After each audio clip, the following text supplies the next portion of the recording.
What is up, guys? It's Nick B here, and today we are playback trading. Yesterday, actually, we already did playback trade it. Did it while Stella was sleeping. Please take a look at that screen. Let's go. Bada bing. All right, cool. So as you can see here, we have a couple of trades. Good, decent amount actually. And yeah, let's get right into this. Let's see how many trades we took. We took 1 here, 2, 3, 4. This one, we'll talk about this one. 6, 7, 8 trades, giving us $88. 8. Got the 8s. Alright, so interesting update actually. Since we hit our goal for this week, I think if you watched the previous video, I'm pretty sure we hit our goal for this week, so we're not going to be trading, interestingly enough, because I work obviously Wednesday, Thursday, Friday. Not obviously, but to me it's obvious, but Wednesday, Thursday, Friday. My only off days are Mondays and Tuesdays, and that's going to be consistent, but my schedule is changing drastically because I will no longer be working in the mornings but in the evenings now. So it's a good thing that we actually hit our goal on Tuesday, or this week I should say, or even Tuesday, so we could take a break for Wednesday, Thursday, Friday, so we don't have to bring our laptop to work. And now starting Monday next week, we will be day trading at home every single day of the week because our schedule would be changing. Good for day trading, bad for like my actual well-being with my rest of my life, you know, like family, doing other stuff. So I'm trying to give away all my shifts so I can, yeah, it's definitely gonna be a rough 6 weeks, I think. Probably the roughest, because I work every weekend, and giving those weekends off is gonna be absolutely tough. I got Stella's birthday coming up. I got the 16th off though, so yeah. There's a chance I could possibly get the 17th. Maybe if not, I'll just call off that day. Take a point. Our stuff is based on point systems. But anyway, let's get right into this. We got this trade here. Let's go back here. Alright, so we just treated this as an overall downtrend, and we got stopped out. I'm okay with the stop out just because I think we're correct. But if we take a look at the minute chart here, we can see we didn't have much data to really go off of. We had, maybe it was a level of support here that we tested, and then at that third push right here, there could be a level of support here, but I saw as this swing low, push lower and lower. That usually indicates a downtrend, and plus you have a level of resistance, so overall move is going to be down. But what you could have done is draw a trend line, which I did at first, but I didn't want to force it too hard. But I guess if it's confirmed that clearly, in that manner, like you can have one push down, then another push down, then like an inconsistent push down. But this is a pretty slopey push down, and if you could just do that, maybe you're like, okay, that was tested 3 times, overall trying to be up, it's not obvious sell, and you could possibly get that. But I don't regret my action there. I think that was okay reading that like that. But of course that happens again in the future. Hopefully we can store it in our brain and be like, hey, that we've seen that before. That's the second time it's happened. Maybe it's actually, you can actually draw a trend there even though it doesn't confirm on the other side. And yeah, okay. Then we got this swing low. I like this first entry because it's a nice red bar and it's 3 bars, and it didn't do the crazy massive push, but I like the correction nonetheless. It's like, there's a correction there, you know? So I like that correction, and then overall trends up. Go for the sell. The reason it's up because you just passed this whoopie-doo high. This is 2 o'clock in the day. We should have had this in the chart, but I had it like this, so I just saw these and saw these as whoop-de-doo highs, especially since there's no oh, there is volume. Oh wait, no, there wasn't. Yeah, not too much volume here. As you can see, it's more like down, way down here. So overall trend is just gonna be up, and we go for the sell, and then we got that scalp. And then we had this swing low, first entry, second entry, and this is something I wanted to talk about here, which is here it looks like a normal high, but if you pull back a little bit, since you bounced off of that level of resistance, wait, is this the trade? Or is there another trade? No, I think this is the trade. This looks so much higher here. Are we in the wrong part? Oh, there it is. Okay, yeah. So as you can see, there's that level of resistance there. If you were to draw that out, like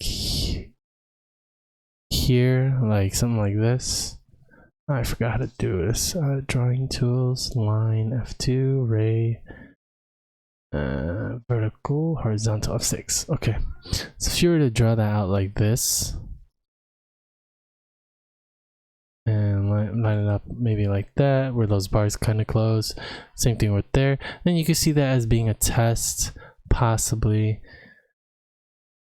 to be overall trend down. It's a little pushy, but yeah. You could possibly see it like that. It could, you could also see that possibly being a test as well. But here, we're coming to that point right there, and you could kind of see that as a triple top as well.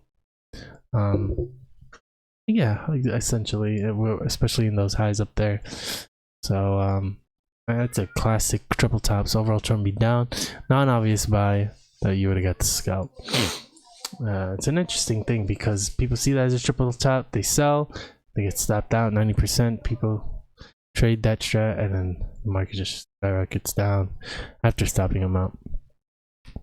So that's how the market plays, yeah.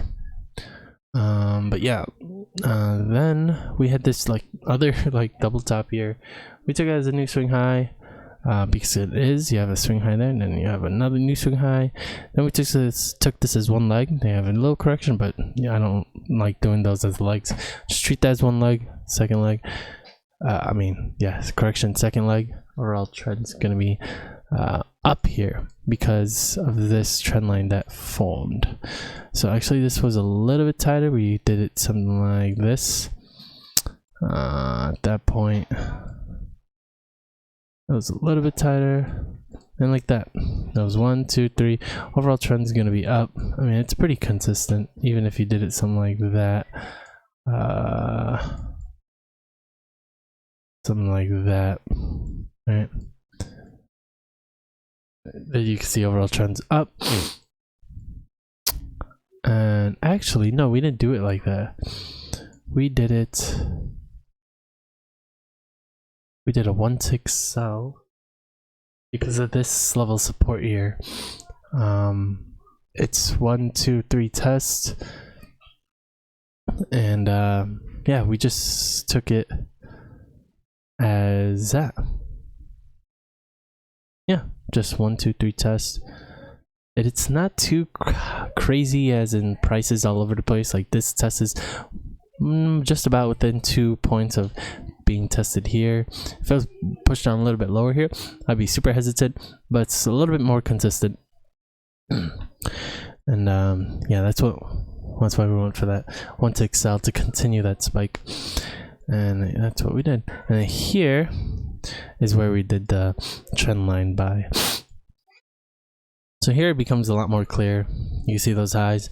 Then the only thing I got worried about here, so get the one move again. Sorry. Alright. Treat it as one leg. There's your second leg. I only pushed up a little wick here, but I like this correction a lot more. Then this part was a little iffy. But yeah. That's going to be an overall trend up. That's a nice clear test right there on that trend line. Overall trend is going to be up since we tested the bottom of that trend line. Non-obvious sell, that's 3 points out. Go for the sell. And then here's what the interesting thing that happened. It came to the exact tick. I mean, exactly. So I was like, we do a 12-point scalp for a reason. And it's because we did a multitude of 100 tests, a little bit over 100 tests, and Originally we did like a 13-point scalp or 13.5 point scalp, and it would get stopped out like a lot more than the 12-point scalp. Like out of 100 times, the 12-point scalp was basically 10% of the time it didn't work out, where it came to past 7.5 and then went the other way. But that only happened 10%. So okay, I didn't mean for it to go. Yeah, I'm just explaining. So yeah. But I went for a 1-pointer just to fill up for fees, make up for fees. But obviously this is just sim trading, so it doesn't really matter. But just getting into the habit, I think it's good. But nonetheless, we would have got the scalp. I think our stop's like a little bit higher up here. Let's just double check.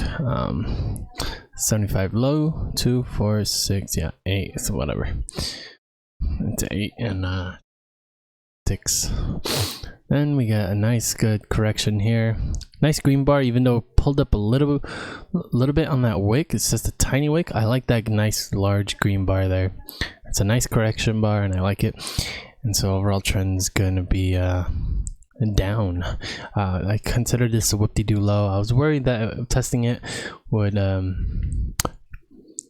trigger an overall uptrend, especially since it's after. Oh, it's actually this is right at 8:30, so super hesitant, but I give it the benefit of the doubt. I have no idea if that I'm using that correctly, but no volatility there. Overall trend just down. Went for the buy, got the scalp. Good trade too. All right, and then we got a nice swing high, first entry, second entry. Overall trend's going to be down at that point. Wow, an ice cream. I'm just gonna have to listen to me eat my ice cream. Overall trend is down because that's a clear level of resistance there, especially if you take a look at the minute chart. Didn't care we switched trick charts. Yep, right there. The 750. I want to turn down just because there's more evidence. And for the buy, swing high, first entry, second entry, great buy. Then that was a good level of resistance here. That wick was a huge push up. I mean, decent push up, but it's still a wick. The body closed down here. I'm just counting it out as a test. Good level of resistance. Broke past it, creating FOMO. And just swing low. And we went to this guy actually. Kind of an interesting trade here. Took this entire move as one leg, took this entire second move as one leg. The reason we did that was because we were here. Actually, let's play it out. I want to see how this plays out. And our entrance would have been at this green bar right here. And as you can see, we barely got the scalp. So I'm gonna hit play. See if we actually get the scalp on this guy. But that's why we switched to here, because minute chart already had a formed bar a little bit earlier. Right there, that's our entrance right there. But our entrance on the tick chart was like way down here, so that's why I switched to the 350, 450.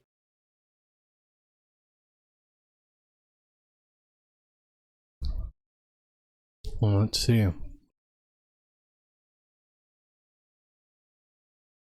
I think that pushed down pretty good.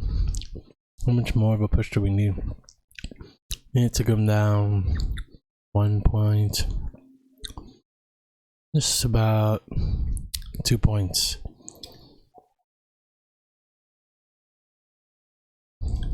So right here is where we need it to go.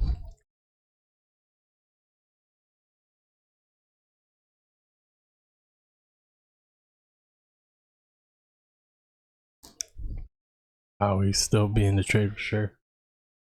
But eventually where we got here. So I guess selling there would have been okay too. Would we have gotten stuff out? I don't think so. Alright, 25, 2, 4, 6. Oh, wait a minute. 2, 4, 6, 8. Okay, okay.